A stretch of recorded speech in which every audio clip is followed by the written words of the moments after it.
Poverty conceals character and money amplifies character. Hi there, my name is Dr. Z. I'm a sociologist. Welcome to another interesting episode of The Talk with Dr. Z. I would be right back.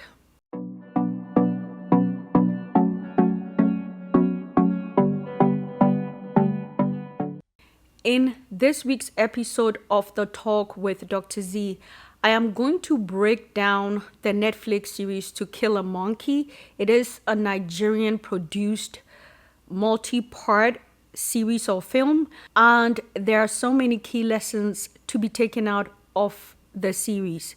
I have seen a lot of reactionary videos about the series To Kill a Monkey on the socials, and I believe that most of the reactionary videos I am seeing are very shallow, no disrespect, but as someone with high levels of critical thinking and a sociologist, I have taken note of some key lessons we should all be drawing from this series, and I will be going deeper into the analysis. Also, I'm going to be inserting a few clips from the series in my video. Hopefully, YouTube does not flag it as copyright infringement, so I can be able to paint a better picture and a more vivid description of the key themes that I would like to highlight in this week's episode. So let's get straight into it.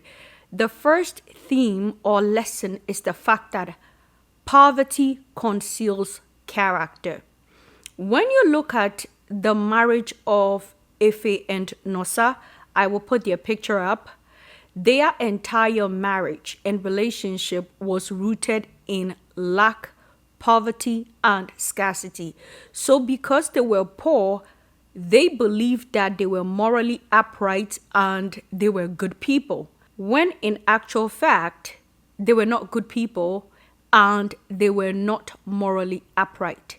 They were simply poor, and poverty conceals character. When you have money, money amplifies who you are. People say, oh, money is the root of all evil. Money changes people. No, money does not change people.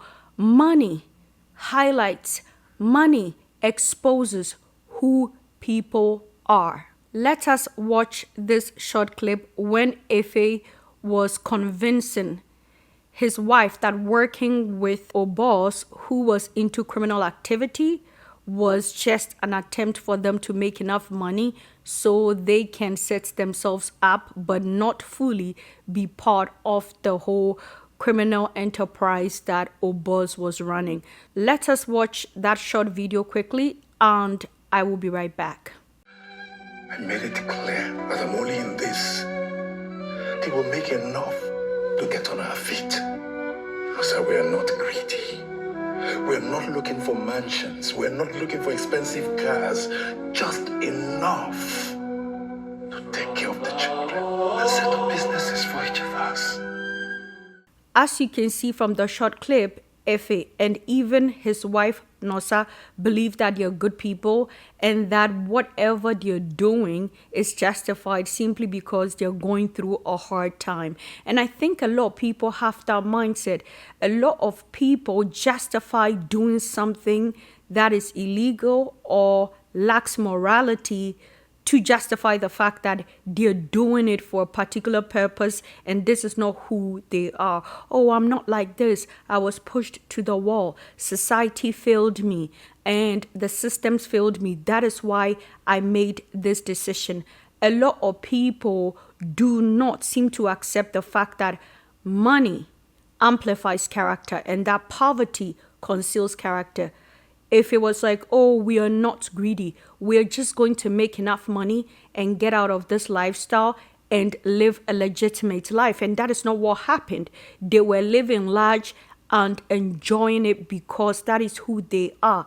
Their poverty concealed their character and they were under the false belief that they were good people. Now, I'm going to talk about Ife a lot, but let me highlight some key aspects of Nosa in the sense that Nosa made a statement saying that I loved you when you were poor. Let's watch that part of the series quickly and I'll be right back. I loved you more when you were poor. That particular statement made by Nosa is very profound. She did not love Efe when he was poor.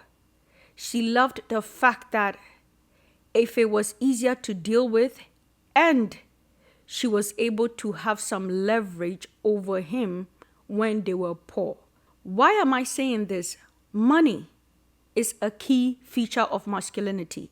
I come from Ghana, West Africa. In the Ghanaian culture, there is a proverb that goes like Sika ne berima, simply meaning money makes a man, implying that a man who is poor, a man who is broke is not a real man. And that particular concept of masculinity is echoed across the African culture and even more globally. And so when Nosa was like, I loved you when you were poor, she's simply saying that you were easier to deal with and I was able to manage you or have some leverage over you better when you were poor. That is what she meant. Nosa, like many other African women and women across the globe, acknowledge that a man with money represents some level of power and it is a bit more difficult dealing with or even attempting to have some leverage over a man with money. And so that is what she meant by that. Nosa is not a good wife. Nosa just married a man who was poor and it was easier for her to love him because he was poor, because money makes a man.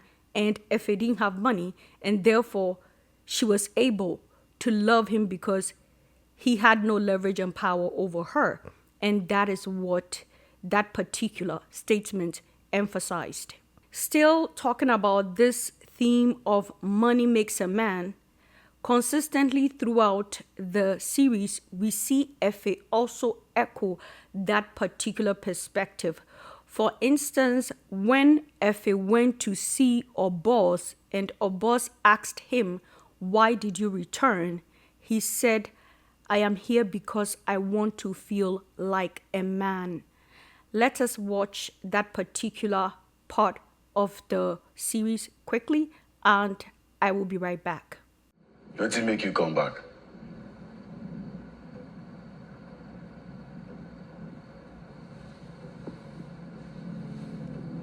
Because I want to feel like a man. As you can clearly see, Efe understood and understands that a man without money is emasculated. Money makes a man, and therefore a man who is broke, a man who does not have the resources, is emasculated. He can never feel like a man. This particular concept was being reinforced throughout the series, but I do not think that a lot of people caught up on it.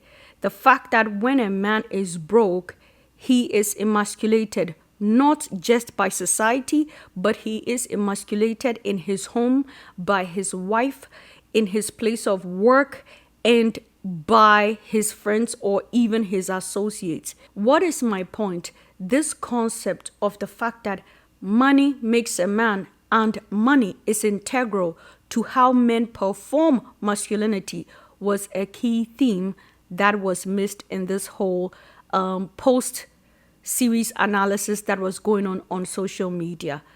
Now, let's talk about the victim of society theme. Okay, let's talk about how the series kind of postulated the idea that Efe is a victim of life and a victim of society or a victim of failed systems in Nigeria.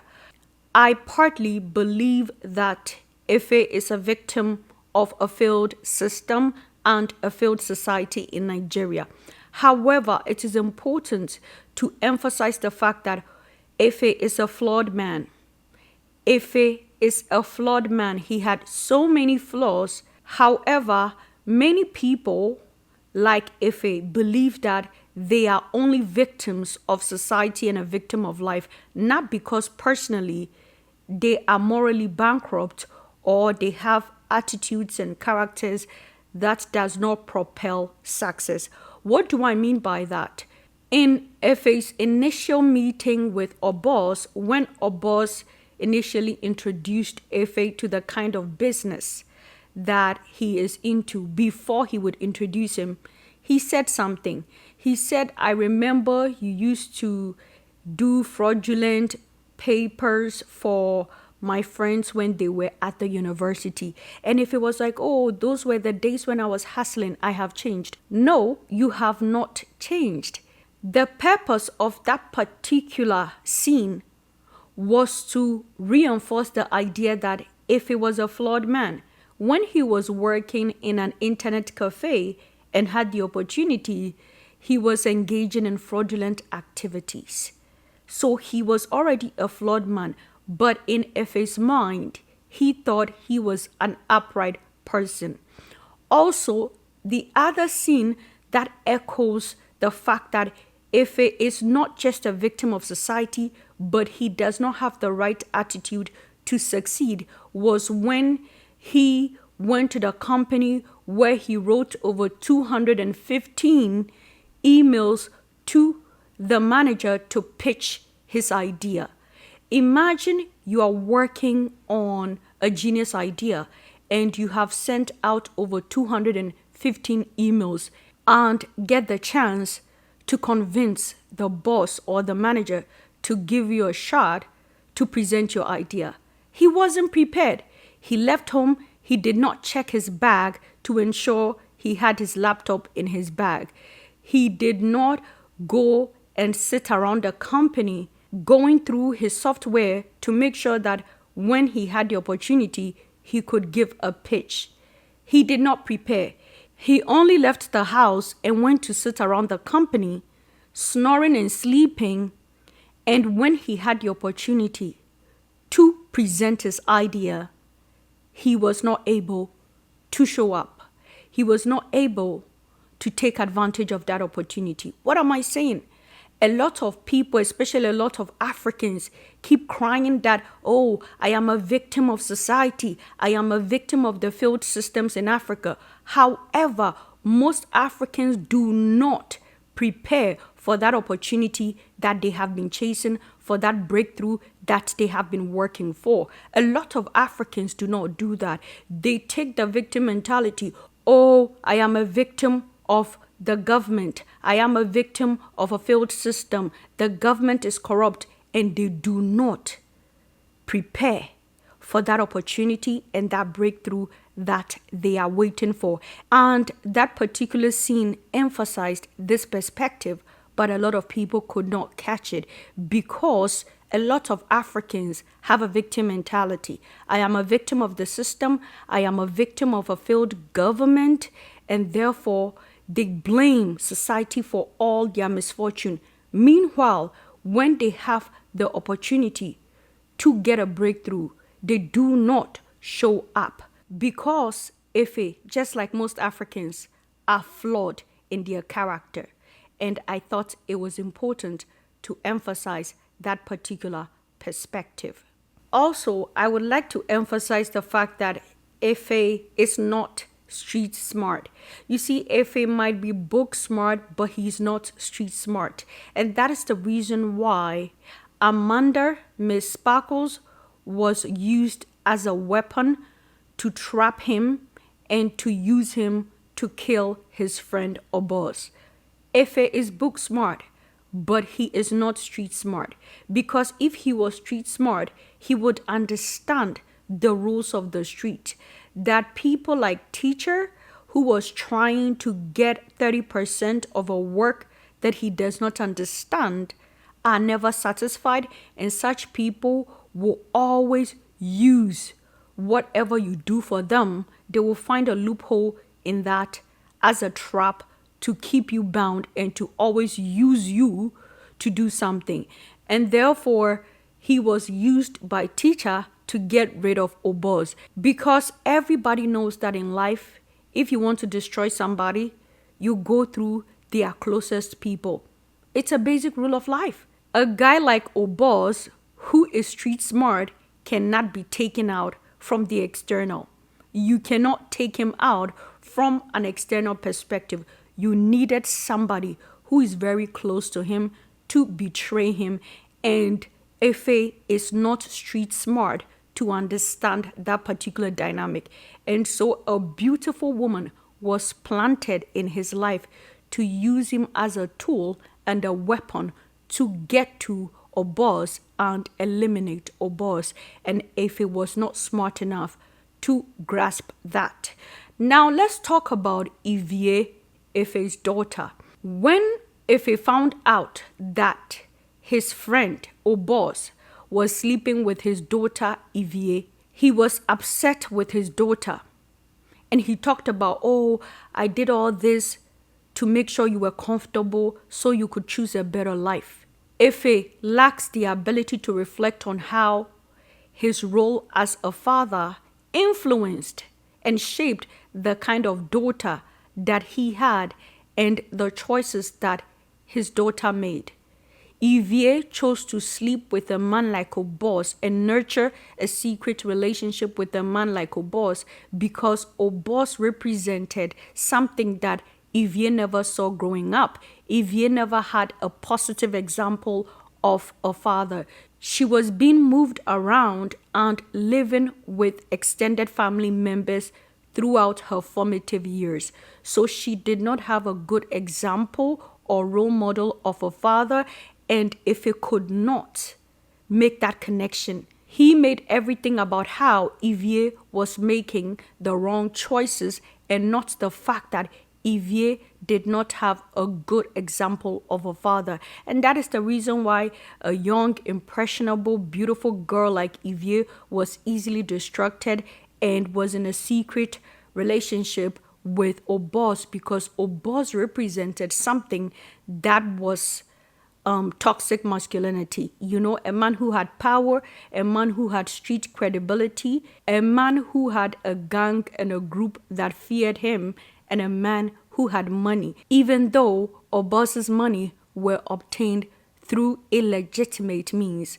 He represented toxic masculinity, and a woman who is from a troubled family background without seeing a positive example of a father would definitely fall for a man like Obos. So I think that particular, relationship was to highlight how, African women who did not have positive role models of fathers in their lives are likely to choose problematic partners, and how that dynamic influences their lives in a negative way. I thought that was a good way of exposing how many African women struggle to make the right decision of a life partner simply because most of them did not see a good example of a father in the home. Finally, let's talk about Obos, the elephant in the room, the larger-than-life character, the fearless, self-conceited, arrogant, criminal-minded character. I think that Obos is street smart, but is not emotionally intelligent. He is street smart, but he's not emotionally intelligent. Why do I say that? Obos failed to understand that his strength, which is, being confident, being fearless, being in control, running a tight ship criminal enterprise, all those key attributes could also become a source of weakness that would destroy him. Obos's character is like a two-edged sword because it might propel you, but it could also destroy your life. Obos failed to grasp the concept of appreciating loyalty. And so for me, I didn't like the way he treated his loyal right-hand man, Ozzy Boy. Ozzy Boy was jealous of the relationship between Obos and Efe. And I think if Obos was emotionally intelligent, he would have found a way to keep Ozzy Boy happy and content. But consistently, he undermined and disrespected Ozzy Boy's loyalty. And Ozzy Boy kind of knew that if it was shaky and Efe is not a guy to be trusted. In the long run, Ozzy Boy was right. Efe was not to be trusted because when push came to shove, Efe was willing to eliminate his brother to save his family without even knowing that he was digging himself into a bigger ditch because, according to the rules of the street, when you take somebody out, whoever instructed you to take that person out would hold something over your head. My point is, we all know that Obos is the villain. He's not a good character. However, the things that pushed him to where he was were the same things that destroyed him. He lacked emotional intelligence to be able to appreciate those who had loyalty to him and to keep those people content. These are the key lessons I have taken out from the series To Kill a Monkey. What are your thoughts? I hope you enjoyed this educative piece and how I was able to flesh out some of these lessons that the filmmaker or producer Kemi Adetiba was trying to communicate. My name is Dr. Z. I am a sociologist. Thank you for spending time with me, and I will see you on another interesting episode of The Talk with Dr. Z. Until then, do take care of yourself. Bye.